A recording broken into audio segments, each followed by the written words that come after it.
On today's episode, an emotional goodbye to Alex Wolf, my good friend, my co-host, and we answer some fun questions from you guys and some of our favorite guests.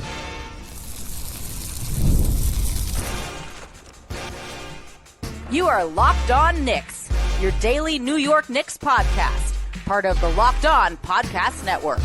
Your team every day.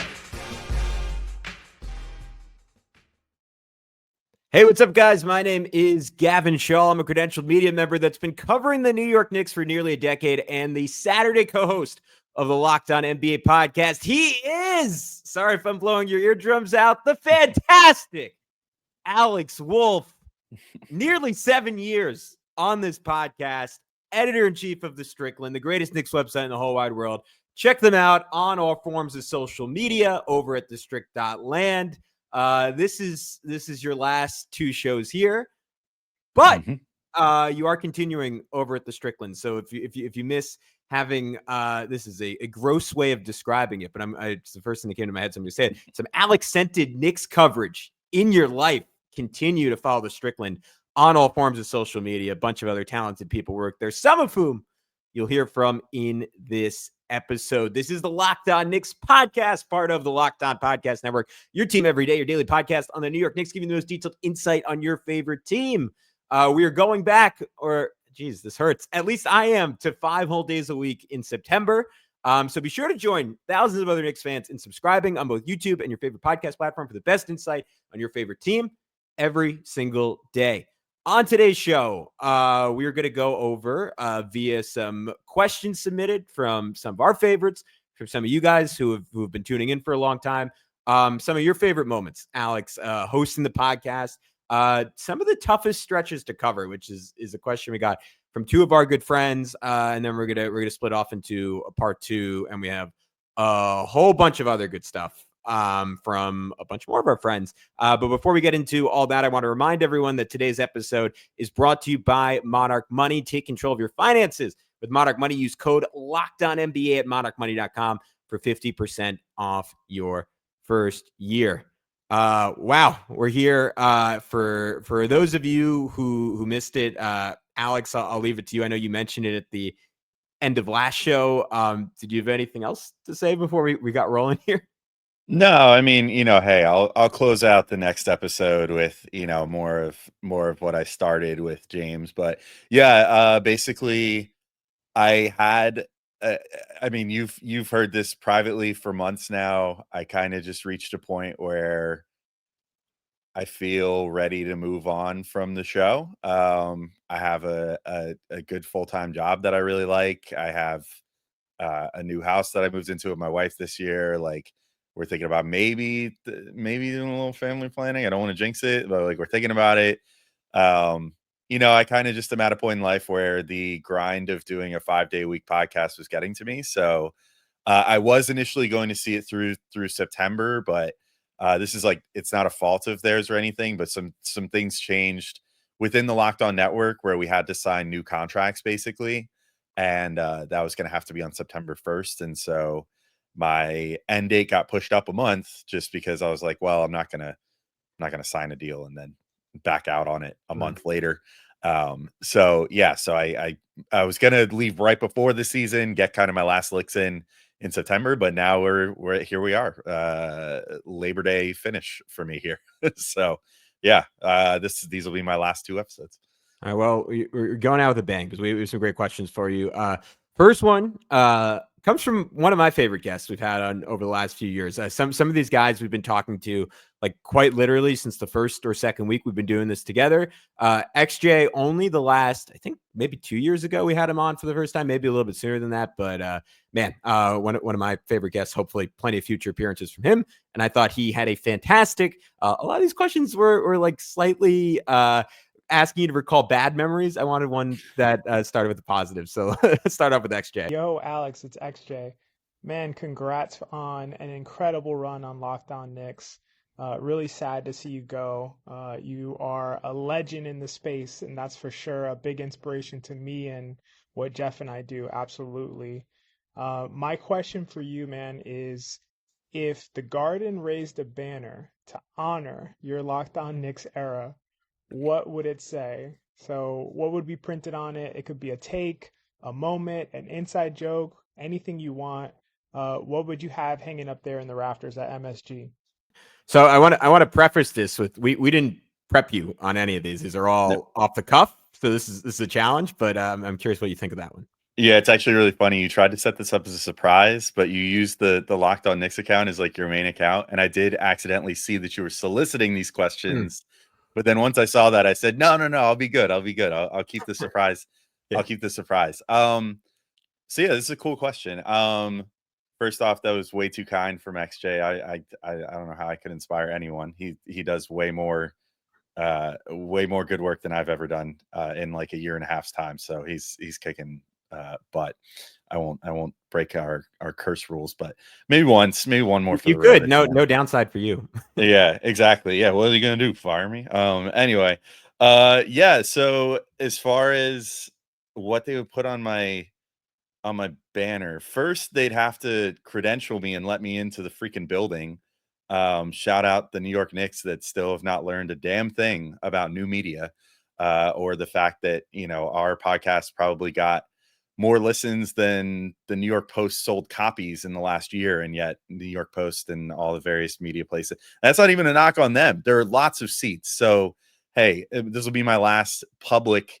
Actually, I don't really go public with this all that often, but nice little impassioned plea here to MSG. Hey, maybe like get with the times a little bit, and start letting new media creators in to the literal dozens of seats that you have on the Chase Bridge media side that go unoccupied every single game. So rant over with that. But to get to XJ's question, if I was, what would they put on my banner? I guess I'll just treat this as like what I'm most proud of, or what some of my favorite times were. Although I did see that we got that from someone on Twitter. So you know what? We'll just say, let's say survived and perhaps even thrived during the COVID era, which I don't think that's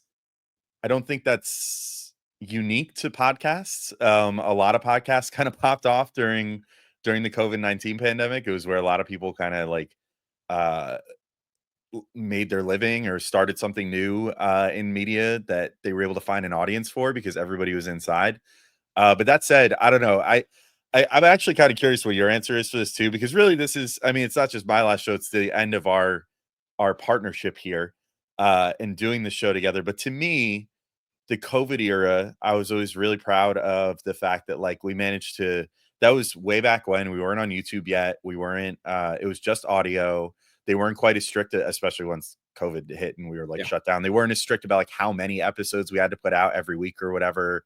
So we kind of just were able to like vibe and have things come along when we wanted them to. But like, I think that, I don't know, weirdly, we motivated ourselves more than ever. So I kind of enjoyed that. And we had so many like cool interviews. I remember we did the series with Harvey Ayrton. We talked to Harvey Ayrton. We talked to Chris Herring about Blood in the Garden. Which was still, I think, just a concept at that point. Like he was still like writing it, but we kind of like picked his brain.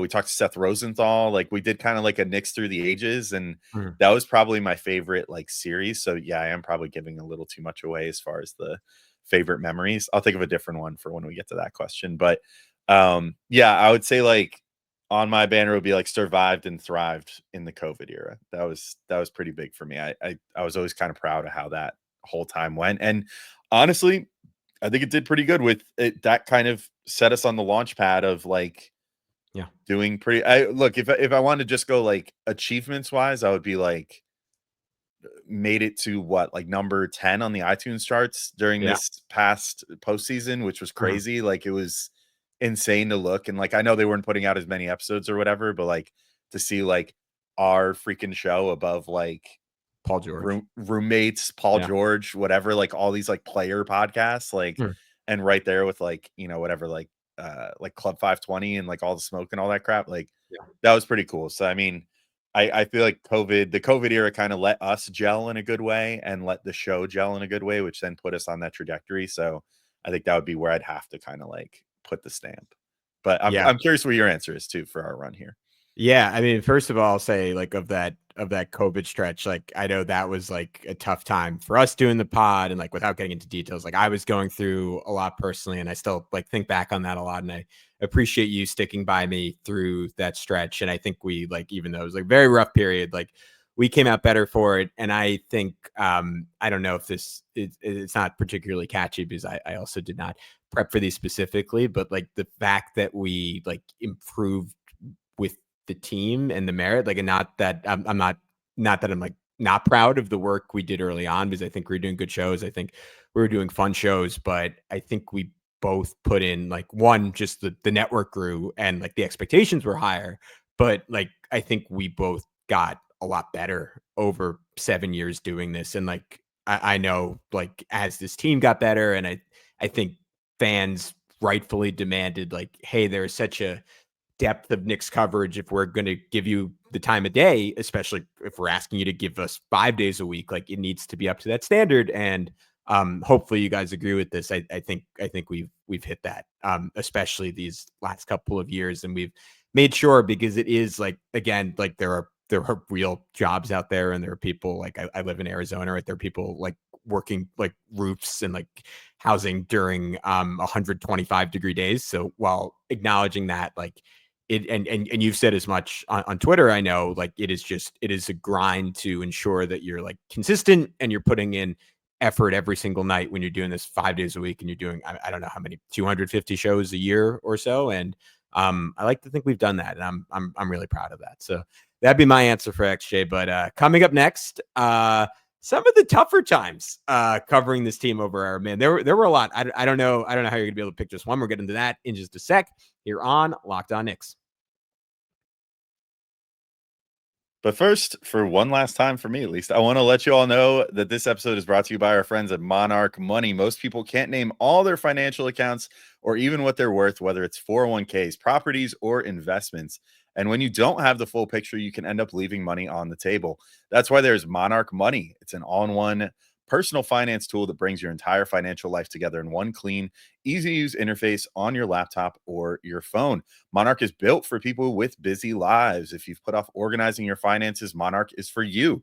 Monarch does the heavy lifting for you. You can link all your accounts in minutes, see clear data visuals, get smart categorization of your spending, and finally feel in control of your money without ever touching a spreadsheet. And I love Monarch, and mostly for the subscription tracking and stuff. Like, it's such a useful feature. In today's day and age, it's not like it was like when I was a kid, at least, where it was like, hey, you got the cable bill and your house bill, and like that's it, dude. Like your phone bill, whatever. It used to be like 3 bills. Now we got like 20 bills. Like there's all these different subscription services, things you have to get for work, for at home, streaming services. You need freaking 8 of them to watch the NBA this year. So yeah, it's nice to be able to have all that in one place and make nice, easy decisions about what to axe and what to keep any given month, any given year, whatever the case may be. So don't let financial opportunity slip through the cracks. Use code LOCKEDONNBA at monarchmoney.com in your browser for half off your first year. That's 50% off your first year at monarchmoney.com with code LOCKEDONNBA. All right, guys, we're back. We are continuing. I'm going to call it our celebrity mailbag, at least by Knicks podcasting standards, our celebrity mailbag edition of the Locked On Knicks podcast, with maybe the biggest name we got to ask a question, your boy, Jonathan Macri, Dean of Knicks Film School. And we're going to combine it with one from our good friend Schwinny Poop, as they asked very similar questions. But here's John. Hey, Alex. It's your boy, Jonathan Macri, here at Knicks Film School. Wishing you the best of luck in the future in all of your endeavors to come from here. What a great run it's been. My question for you is, over your many years helming the Locked On Knicks podcast, what has been the most difficult Knicks-related issue for you to litigate, where either the fan base was torn or you found yourself at odds with the majority of people watching this team and rooting for this team? I'm really curious what you think, and again, best of luck. Congrats on a great run. All right, and we also had a very similar question from our buddy Schwinn. You can check him out over at Pod Strickland. And he wanted to know, now that it's over, what do you think was the most challenging stretch for you to cover on the pod without completely losing your mind? be it a stretch of games or specific roster/personnel moves, trade, free agency signings, etc.? So while I actually think that like John and Schwinn's questions are like kind of a little bit different in the sense that I think John's is more about like one particular thing that maybe I like butted heads with like the fan base on versus Schwinn's being more about like what's just a tough stretch. And like, I don't know. I bet in regards to Schwinn's question, I bet you there will be people that will be like, you're freaking nuts for this one. But I think actually my hardest stretch was this past postseason. Even though it was like I kind of alluded to this in like the note that I made on like Twitter, like kind of announcing that I wasn't gonna be doing the show anymore. But like that was really tough. It was like I don't know, people that don't do this maybe don't realize, but like it's hard to like put yourself out there every single day and put your face in front of a camera and like whatever. It's like you alluded to in the last segment, like yeah, of course there are people that have harder jobs or whatever, but like for I don't know, I know that you go through this sometimes too, and we've talked about it, but like for it's tough to like sit there and then like have to think about like, are people gonna like this? Are people gonna hate this? Do people like me? Do people hate me? Like, I mean, I'm sorry to interrupt you, but it's to put your own words back. I think what you wrote in your note, monetize your fandom, sometimes is not fun. yeah, exactly. Like there were so many times during this postseason where all I wanted to do, like the Knicks would lose a game, and I'm like, man, I just want to like be sad and go to bed. And then like it would be like, nope, gotta go turn the webcam on. And Yeah. it was that on top of the fact that like, I mean, with a deep postseason run comes like less time to pre-plan things. Like the nice thing about when the Knicks were bad was like every offseason it would be like or the end of the season we could just start talking about conceptual things because nobody cared that much about like Yeah. each individual game. So like locking in on each game wasn't as huge of a deal. And then like there was no postseason. So then we could immediately start on like draft coverage and like again to give a peek behind the curtain, like when it's draft season, you can like have your favorite, draft person on and you can talk to them for 2 hours and then split that into like 4 episodes and your whole week is basically done. And you can start sort of mentally decompressing from the season and whatever. And I just felt like this past season, I never got that moment. And it was part of that, like where I realized, like, again, not to put it in like such a dark show, like it doesn't have anything to do with you or people to listen or anything, but like I just started asking myself, like, why am I doing this to myself? Like, I have a day job that I'm comfortable with. Like, I don't necessarily need this, like, money wise. Like, I'm still passionate about the team and everything, but like the daily grind really started to get to me. Um, and that obviously led to the decision to ultimately not do the show anymore. And so I think that was definitely my toughest one. But sometimes the whatever your last one is your toughest one. So that was definitely my toughest stretch, even though it was fun. I had some really good times. I went and watched some of those games with friends and whatever and had a great time doing it. But like there were so many times where I just kind of like I felt like I wasn't all there, like in terms of being as excited as people were watching it just as fans. And I'm like maybe a little envious. I'm not gonna lie.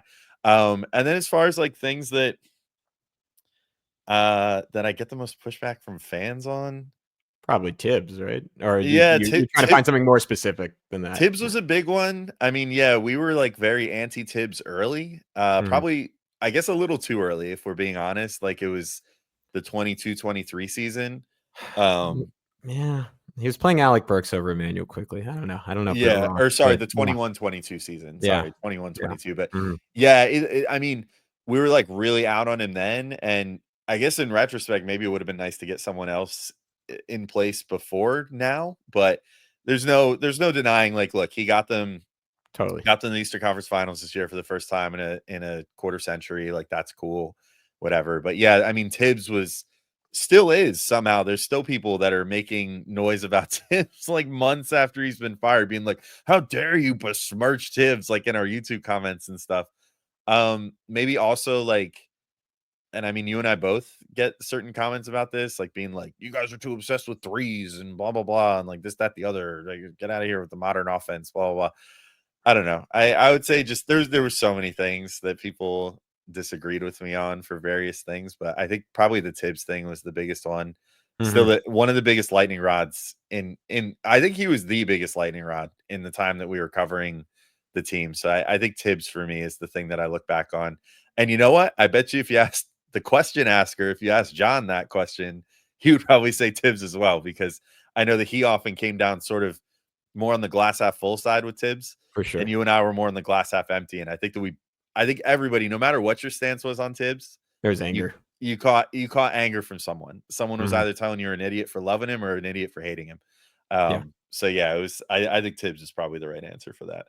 Yeah, I feel very similarly. Like I would zoom in. I mean, toughest stretch was probably COVID, just because it was also the best in some ways, because like to your point, like it allowed us to get really creative and like a little bit more like esoteric and like zoom out and be like, all right, well, how can we serve fans when there's no basketball, and it gave you the freedom to have a lot of fun with it and say this show is going to be like, so we're going to compare all the Knicks to Avengers or whatever. Like it's going to be a purely silly show or purely historical show or a purely draft based show. And it was really fun to explore all those aspects. And yet at the same time, like I'm sure everyone had this, like there were certainly days where like, I felt like once we were doing the podcast, we had a blast, but there were days where you just didn't want to do it because there's just all this crap going on in the world, which kind of similar to now in some ways. And then with the Tibbs stuff specifically, I think back to like the first round against the Pistons this year, where I was really struggling, where I came out of that game 6 win, and it should have been, and it was like this iconic moment where Jalen Brunson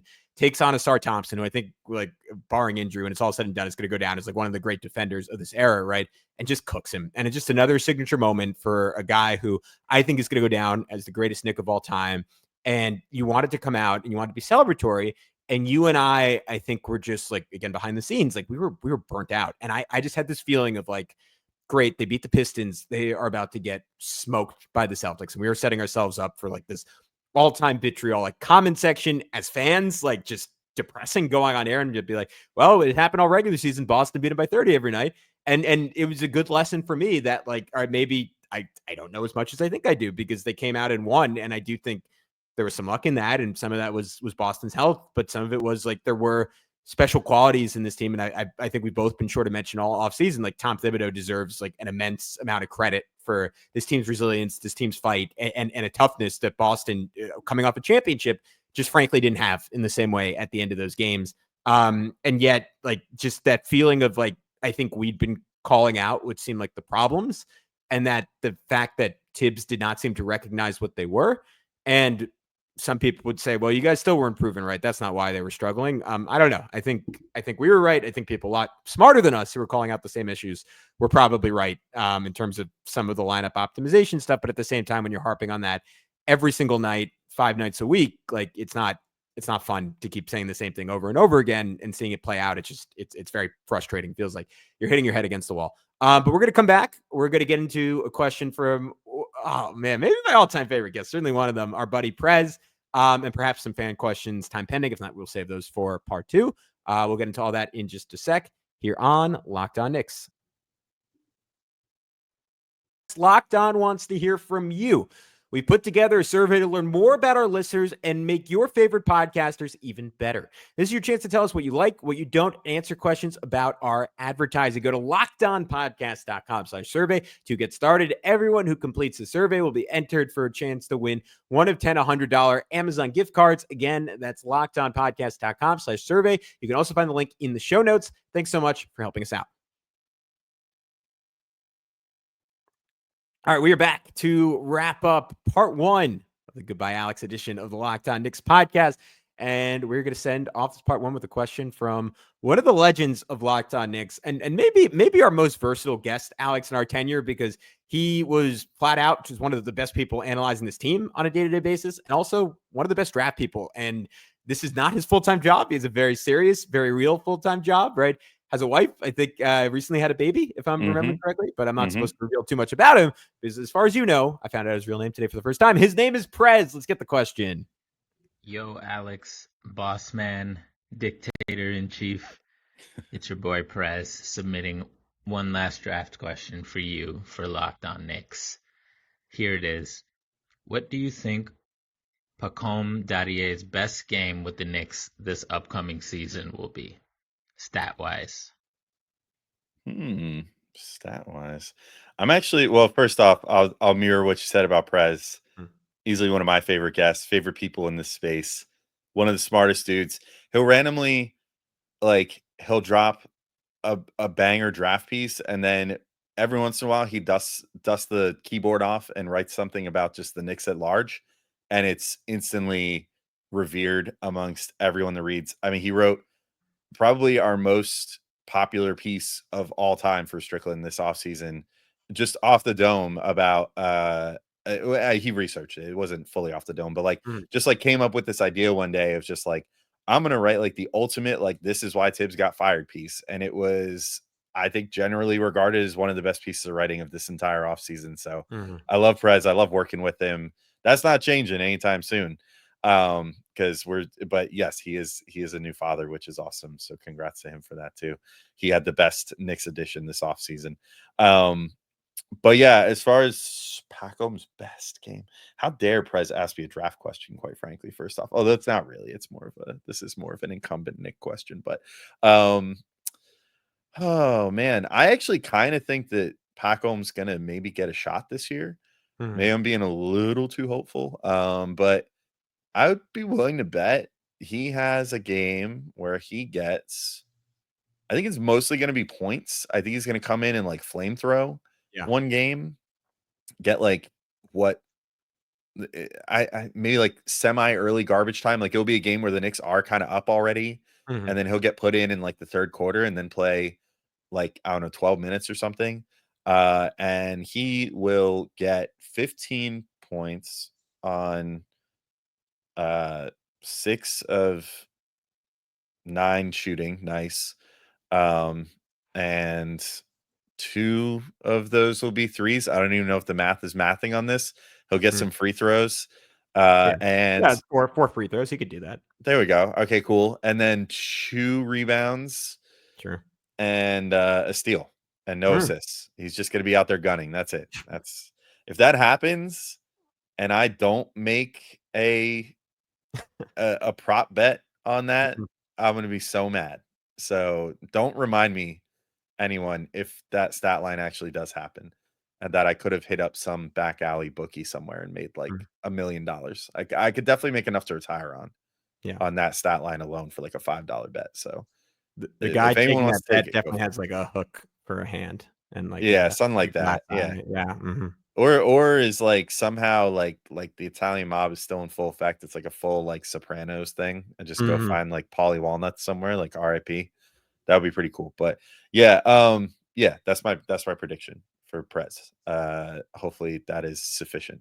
Pure vibes. I don't know if there's any real fact to that, but I don't know. What do you think? What do you think about Yeah, Pac's I best think game? I'm a little more optimistic. I think he very, very slightly more, 3 points more optimistic. I think he's an 18-point game. It's here just because we've talked about it a lot. The Knicks had extraordinarily good injury luck last year. I hate to predict this, but I bet there's a stretch of 10 games that OG Anunoby misses just based on his history. Hopefully it's not more than that. And Pacom, this team is still, I obviously with one signing to go, maybe they, we haven't talked about it on here yet. Maybe they find a way to add Malik Beasley. Maybe they add Landry Shamet and those guys would play over him. But there's a world where 1 or 2 injuries and all of a sudden Pacom is out there for 30 minutes. And I could see him against the Hornets of the world, just to your point, getting hot. I'm going to say, I think it would take 4, 5, 3, maybe 4 threes is a good number, something like a 4 for 8, 4 for 9 from 3, where he gets hot. Other team doesn't have him on the scouting report, doesn't really respect him, dares him to shoot. And we've talked about it. He's a beautiful shot. I could certainly see that happening. So I'll give you an 18, 4 and 3. I'll put in some assists for my guy. All right. Real quick, let's hit up some fan questions. Just trying to see here. All right. We got the first one from, I don't know if I'm going to say his last name correctly, even though he's asked questions for about 5 years now. Nemo Petitter at Nemo Petit. Patiteur, I Yeah, believe, because Petitter. uh I only know how to say I am something in French. I don't know how to say he is. He's Francais. Sure. He's French. He's not a fish. He's French. All right.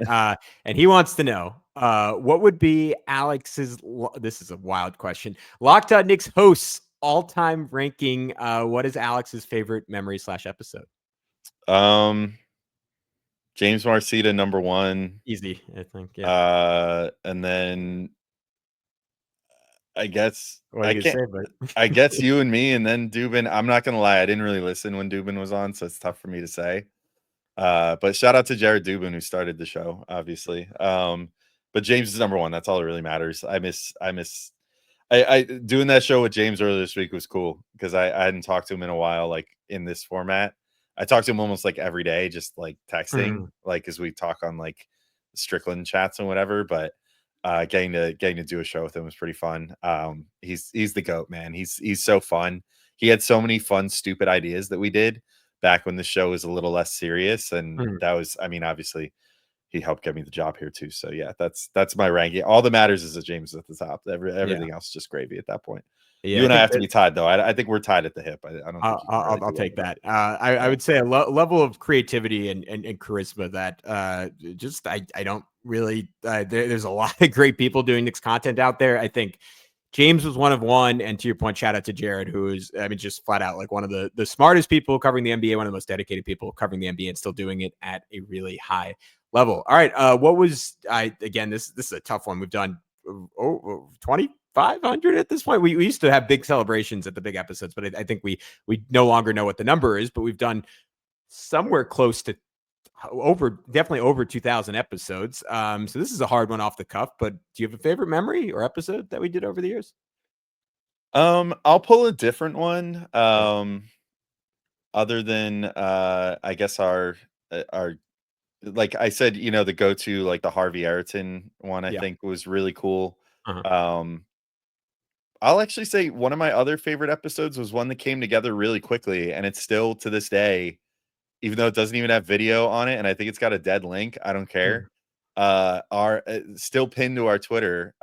The episode with Mike Walshevsky, who's the play by or the in arena announcer for the Knicks, Yeah. like who has all the classic, Patrick Ewing and Carmelo Anthony, all that, like and settled the debate once and for all about 3-point goal versus 3-point ball or whatever. Some people Mhm. thought it was 3-point ball that he says, but that interview was really cool, and that came together in like a day. Like Mhm. that was a late COVID one. That was like end of that was like right before the 21-22 season, I think. Like, so after the first COVID season, ramping up towards the exiting COVID season. And we just like got hit up by let's talk about full circle, like of all places. He had nothing to do with it, but like James Marcita works at NBA 2K now. We got hit up by NBA 2K being like, hey, we added in arena announcers this Mhm. year to the game. And so we have Mike Walshevsky like available to do a podcast appearance. And I don't know how it happened, but I think we were like the only show that Yeah. actually took them up on it, which Mhm. I was like, that's crazy. Like, usually that would be something I expect like John and Andrew and like KFS to be all over and stuff, but Yeah. I don't think that they did that one. So yeah, we were like, it was one of our like only real like exclusives kind of, which was pretty sick. And it was just, yeah, I thought the episode just turned out great. Like we shifted into gear, and like once we knew that we were interviewing him, like that was Mhm. like, yeah, let's like get this thing figured out. Like we got to figure out some good questions. We had like a very limited amount of time with him, and then we Mhm. made it work. But yeah, I think that's my other like favorite episode. Other than that, I mean, I already talked about, I weirdly loved the COVID stretch, just because of how it allowed us to kind of spread our wings a bit. But I mean, for as much as I just said, it was one of the toughest stretches, obviously all of the deep playoff runs, the excitement of the fans, our excitement and everything else. Like, I think really that like first Brunson year when they beat the Cavs and made it to the second round, like that was different. Like that was just a Mhm. different feeling to get to feel like that level of success and like experience it along with the fans and everything. Like, I don't know. A lot of what made me happy doing the show was getting to just be a more active participant in people being happy about stuff and whatever. And obviously the sad ones, whatever, like we're all sad as fans. And I do find the Knicks fans are a little quick to overreact and get way too gloomy. Mhm. Which, hey, keep it in perspective, guys. It is ultimately a game, but like the happiness of Knicks fans is unmatched. So yeah, those are definitely my favorite. Like the playoff moments, getting to experience those with everybody was pretty sick. Yeah, those were great. I really cannot narrow it down to just one. I thought it was really cool because this was just a locked on deal. But when we had Antonio Daniels on a couple of times, like I think maybe I'm forgetting someone, but I think that's the only time we had an NBA player on. Like, but he's just fantastic at his job. Like, really, absolutely knew what he was talking about. And I remember we were going over just a combination of Brunson and Randall and how feasible, and like there was just a level of I think sometimes what you expect to get from former players and just learn from their experience, you don't always get when you listen to them. Like he's someone that you genuinely get what it's like playing in the NBA and saying, hey, here's what you guys think, but here's what you're missing, and here's factors you don't know. And I hope in the future more NBA players on this podcast, because it is just such a cool thing to learn what you don't know. And I always really welcome that. So those were great. One just nostalgic one was also during COVID, we did just an all-time draft. And I can't remember if you or like one of my friends made graphics with all the teams. We had people voting on them. We had a tournament. We had like a bunch of people engaging, and that was just cool for me because it was just a bunch of my best friends in the world and you doing that. So it was like a little birthday party. It was just a lot of fun. There's a million of them though. Ian Begley, Chris Herring, like every time we do the predictions with the KFS guys are cool. Every time we get people like Benji, DJ, XJ, Jeff, Prez on, people who are just like brilliant. It's always really good. So it's hard to pick just one. But we will have much more for you guys in part 2 where we actually say goodbye. All that in just a sec. And by a sec, I mean tomorrow on Locked On Knicks.